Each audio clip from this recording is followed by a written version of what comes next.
Assalamualaikum warahmatullahi wabarakatuh. Saya Alfa Sri Suuda dari kelas Manajemen Pendidikan Islam 4A dengan NIM 122071930008. Video ini ditujukan untuk memenuhi tugas UTS mata kuliah Etika Manajemen Kewirausahaan.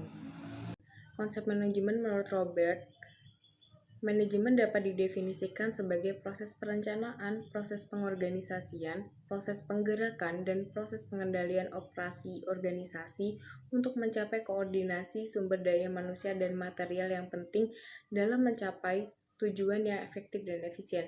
Jadi, dapat disimpulkan bahwa konsep manajemen merupakan suatu proses menyelesaikan sesuatu dengan tujuan mencapai tujuan secara efektif dan efisien. Dan terdapat beberapa istilah penting dalam definisi ini adalah proses. Proses berarti fungsi atau kegiatan utama yang dilakukan manajemen untuk menyelesaikan sesuatu.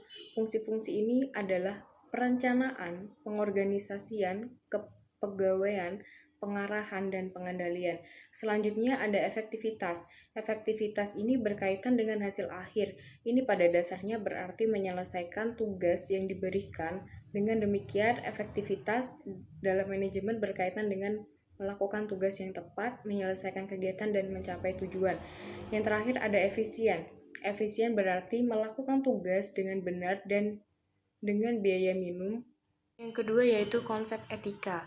Secara umum, etika merupakan sebagai ilmu yang mempelajari adat dan kebiasaan, termasuk di dalamnya moral yang mengandung nilai dan norma yang menjadi pegangan hidup seseorang atau sekelompok orang bagi pengaturan tingkah lakunya.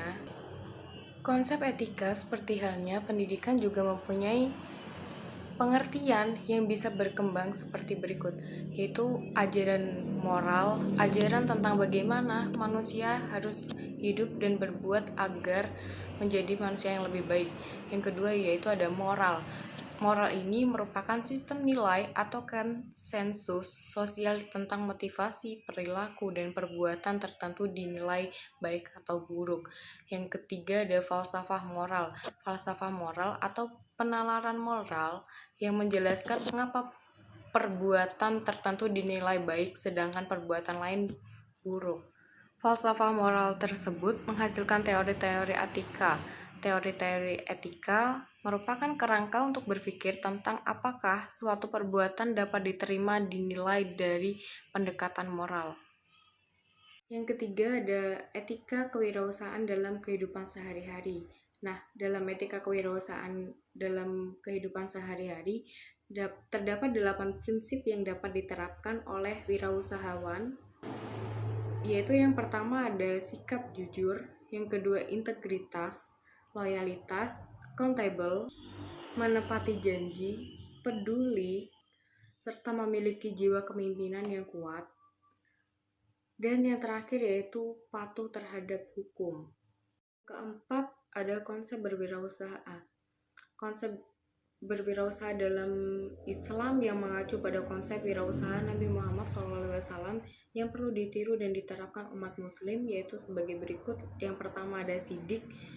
Sidik merupakan kejujuran. Dalam berwirausaha, kejujuran sangat penting karena bentuk kesungguhan dan ketetapan dalam hal ketetapan waktu, janji, pelayanan, pelaporan, mengakui kelemahan dan kekurangan, menjauhkan diri dari perbuatan yang bohong dan menipu, baik kepada diri sendiri, teman, perusahaan, maupun mitra kerja.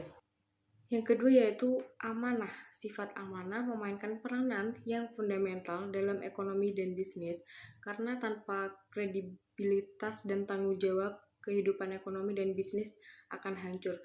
Dengan tugas manusia adalah amanah dari Tuhan yang harus dipertanggungjawabkan. Yang ketiga ada tablik atau komunikatif.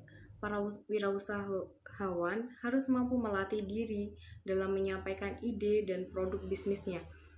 Harus mampu menyampaikan dan mempromosikan keunggulan-keunggulan produk dengan menarik dan tepat sasaran, serta mampu mengkomunikasikan secara tepat dan mudah dipahami oleh siapapun yang mendengarkan.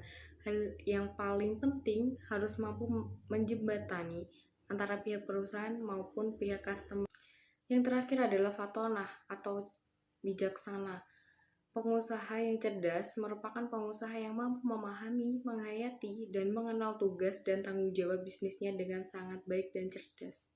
Yang kelima, ada sifat yang harus dimiliki wirausaha. Dalam sifat ini terdapat 12 sifat yang harus dimiliki dan diterapkan oleh wirausahawan, yaitu yang pertama, mempercayai diri sendiri, yang kedua, mengendalikan ego, yang ketiga, bijaksana, yang keempat, jeli melihat peluang yang ada, yang kelima, tidak cepat puas, yang keenam, pantang menyerah, yang ketujuh, memiliki passion, yang kedelapan, terus berinovasi, yang kesembilan, mampu beradaptasi, yang kesepuluh, dapat memegang teguh nilai-nilai dan menjalin relasi, dan yang terakhir, terbuka pada kritik. Orang yang sukses selalu terbuka terhadap kritik. Begitu pula dengan pengusaha seperti pengusaha-pengusaha yang lain. Dalam melihat peluang, wirausaha dapat mencari tahu kebutuhan di sekitar atau bisa dapat survei pasar apa saja yang dibutuhkan oleh konsumen saat itu. Dan yang kedua ada memperhatikan tren apa yang sekarang menjadi kebutuhan konsumen. Yang ketiga itu ada memahami dan menganalisis pasar. Wirausaha juga dapat menilai atau menambah nilai tambah pada produk yang sudah ada atau menciptakan inovasi baru pada usaha yang akan diberikan kepada konsumen.